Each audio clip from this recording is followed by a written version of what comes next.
بسم اللہ الرحمن الرحیم۔ غزوہ تبوک کا واقعہ۔ رجب 9 ہجری میں غزوہ تبوک پیش آیا۔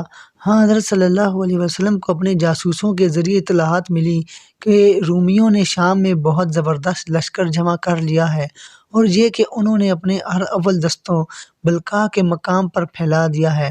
بلقاء ایک مشہور مقام تھا۔ ان اطلاعات کی بنیاد حضرت صلی اللہ علیہ وسلم نے تیاری کا حکم فرمایا۔ آپ صلی اللہ علیہ وسلم صحابہ کرام رضی اللہ عنہم کو جنگ کی تیاری کا حکم فرماتے تھے تو یہ نہیں بتاتے تھے کہ جانا کہاں ہے، مطلب یہ کہ اس بات کو خفیہ رکھتے تھے۔ لیکن غزوہ تبوک کی باری میں آپ نے معاملہ راز میں نہ رکھا، اس لیے کہ رومیوں کا لشکر بہت زیادہ فاصلے پر تھا۔ راستے کی تکالیف کا اندازہ کیے بغیر چل پڑنا مناسب نہیں تھا۔ اس کے علاوہ دشمن کی تعداد بھی بہت زیادہ تھی، اس لیے اس کے مطابق تیاری کرنے کی ضرورت تھی۔ غزوہ تبوک حضرت صلی اللہ علیہ وسلم کا آخری غزوہ ہے۔ اس کے بعد آپ صلی اللہ علیہ وسلم کسی غزوے میں تشریف نہ لے جا سکے، البتہ مہمات کے لیے صحابہ کرام رضی اللہ عنہم کو روانہ فرماتے رہے۔ سامان جنگ اور ضرورت کی دوسری چیزوں کے لیے حضرت صلی اللہ علیہ وسلم نے امداد کا اعلان فرمایا۔ اس اعلان کا سننا تھا کہ صحابہ کرام نے اپنے مال اور دولت پانی کی طرح خرچ کیا۔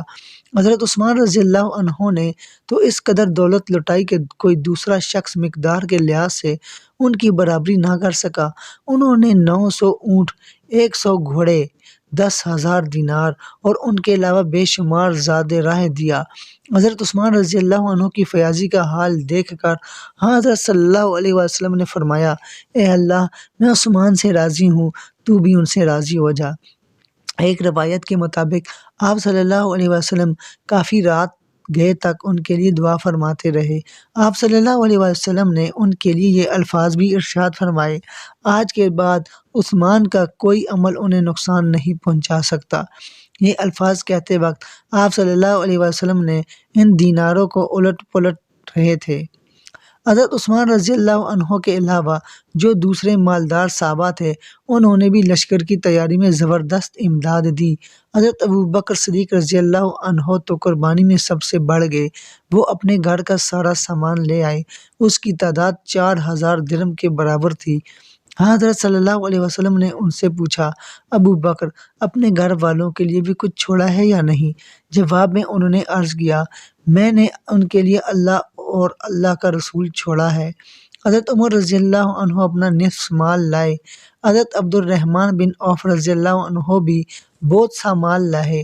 حضرت عباس بن عبد المطلب بھی بہت مال لائے۔ عورتوں نے اپنے زیورات اتار کر بھیجے۔ حضرت عاصم بن عدی رضی اللہ عنہ نے 70 سق کھجوروں کے دیے۔ ایک فسق اتنے وزن کو کہتے ہیں جتنا وزن ایک اونٹ پر لادا جا سکے۔ یہ وزن تقریباً 4.25 ٹن بنتا ہے۔ آخر کار جنگ کی مکمل تیاری ہو گئی۔ حضرت صلی اللہ علیہ وسلم 30,000 کے لشکر کے ساتھ روانہ ہوئے۔ اس لشکر میں 10,000 گھوڑے تھے۔ آپ نے محمد بن مسلمہ رضی اللہ عنہ کو مدینہ منورہ میں اپنا قائم مقام بنایا۔ اس لشکر میں کچھ منافقین بھی شامل ہوئے۔ ان میں منافقوں کا سردار عبداللہ بن ابی سلول بھی تھا۔ یہ مہم چونکہ بہت دشوار تھی، طویل فاصلے والی تھی، اس لیے اکثر منافقین تو شروع ہی سے ساتھ نہیں دیتے تھے۔ پھر جانے والوں میں سے بھی بہت سوں کی ہمتیں جواب دے گئیں اور وہ کچھ ہی دور چلنے کے بعد واپس لوٹ گئے۔ اس طرح منافقوں کا پول کھل گیا۔ حضور اکرم صلی اللہ علیہ وسلم نے اس غزوے کے لیے کئی پرچم تیار کرائے تھے۔ سب سے بڑا پرچم حضرت ابوبکر صدیق رضی اللہ عنہ کے ہاتھ میں دیا۔ حضرت علی رضی اللہ عنہ کو آپ صلی اللہ علیہ وسلم نے مدینہ منورہ ہی میں ٹھہرنے کا حکم فرمایا۔ اس پر حضرت علی رضی اللہ عنہ کو کچھ پریشانی محسوس ہوئی تو آپ صلی اللہ علیہ وسلم نے ارشاد فرمایا، کیا تم اس بات سے خوش نہیں ہو کہ تمہاری حیثیت میرے لیے وہی ہو جو موسیٰ علیہ السلام کے لیے ہارون علیہ السلام کی تھی؟ فرق یہ ہے کہ ہارون علیہ السلام نبی تھے اور میرے بعد کوئی نبی نہیں ہے۔ یہ سن کر حضرت علی رضی اللہ عنہ مطمئن ہو گئے۔ سوائے غزوہ تبوک کے اور کوئی غزوہ ایسا نہیں جس میں حضرت علی شریک نہ ہوئے ہوں۔ اس سفر کے دوران تبوک کی طرف جاتے ہوئے حضرت صلی اللہ علیہ وسلم اور صحابہ کرام رضی اللہ عنہم ان کھنڈرات کے پاس سے گزرے جو قوم سمود کا وطن تھا۔ اور جنہیں اللہ تعالیٰ نے عذاب سے تباہ و برباد کر دیا تھا۔ اس مقام سے گزرتے وقت حضرت صلی اللہ علیہ وسلم نے اپنے سر مبارک پر کپڑا ڈال لیا تھا اور سواری کی رفتار تیز کر دی تھی تاکہ جلد از جلد وہاں سے گزر جائیں، اور آپ صلی اللہ علیہ وسلم نے صحابہ کرام رضی اللہ عنہم سے فرمایا تھا، ان کھنڈرات کے پاس روتے ہوئے گزرو، کہیں تم بھی اس بلا میں گرفتار نہ ہو جاؤ جس میں یہ قوم ہوئی تھی۔ آپ نے یہ اعلان بھی فرمایا، آج رات ان پر آندھی کا زبردست طوفان آئے گا، جس کے پاس اونٹ یا گھوڑا ہے وہ اس کو باندھ کر رکھے۔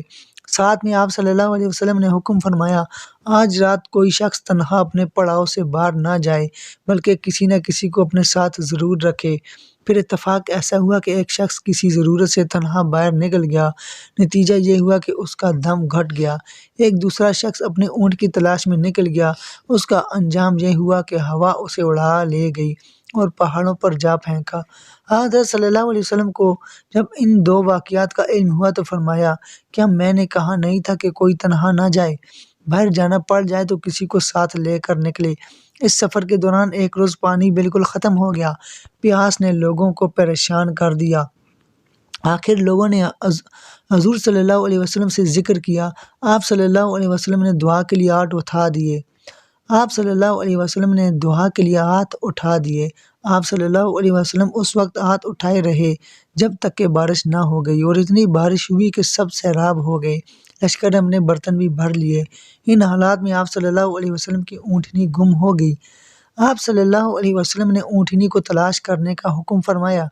لشکر میں کچھ منافق رہ گئے تھے، وہ واپس نہیں گئے تھے۔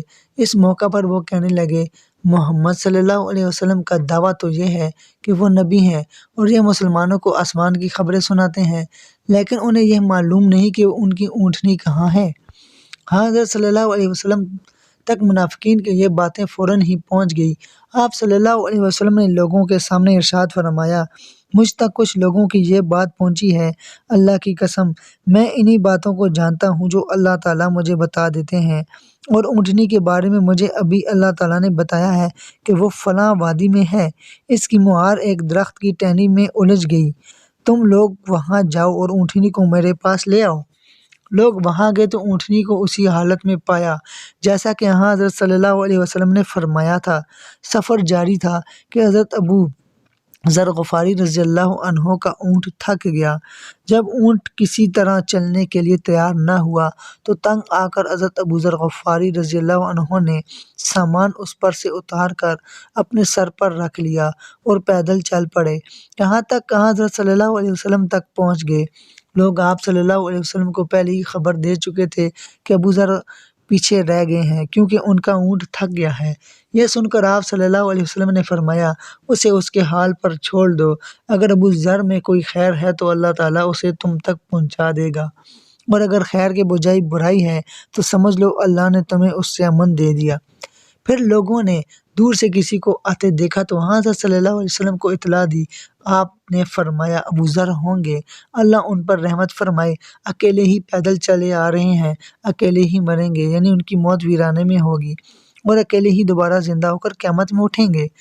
حضرت ابو ذر غفاری رضی اللہ عنہ کے بارے میں حضرت صلی اللہ علیہ وسلم کی یہ پیشن گوئی لفظ بلفظ پوری ہوئی۔ حضرت عثمان رضی اللہ عنہ کے زمانے میں وہ ربضہ کے ویران مقام میں چلے گئے تھے، وہیں ان کی موت واقع ہوئی۔ آخر اسلامی لشکر نے تبوک کے مقام پر پہنچ کر پڑاؤ ڈالا۔ دوستو یہاں پر ہماری ویڈیو مکمل ہو جاتی ہے۔ ہم نے جو پڑھا اور آپ دوستوں نے جو سنا، اللہ تعالیٰ اس کو قبول فرمائے، اور آپ دوستوں سے یہی کہوں گا کہ آپ اس کو لازمی شیئر کیا کریں ہماری ویڈیو کو، تاکہ آپ کو بھی اس کا ثواب مل سکے، اور جتنے دوست دیکھیں گے ان کو بھی ثواب مل سکے۔ اور جتنے بھی دوست ہمارے ساتھ منسلک ہو رہے ہیں، اگر وہ یوٹیوب پر ہمارے اس ویڈیو کو دیکھ رہے ہیں تو ہمارے چینل کو سبسکرائب کریں، ساتھ ہی بیل آئیکن کو دبائیں اور آل نوٹیفیکیشن پر کلک کریں۔ اگر فیس بک پیج پر دیکھ رہے ہیں تو اس فیس بک پیج کو فالو کریں اور وہاں سے اپنے دوستوں کے ساتھ شیئر کیا کریں، تاکہ آپ کو اس کا مکمل پورا ثواب مل سکے۔ تو انشاءاللہ ملیں گے اگلی ویڈیو میں، تو آپ انتظار کیجئے۔ اپنا خیال رکھیے گا اور آپ سے اجازت چاہتے ہیں۔ اللہ حافظ۔ اللہم صلی علی محمد عبدک ورسولک وصلی علی المؤمنین والمؤمنات والمسلمین والمسلمات۔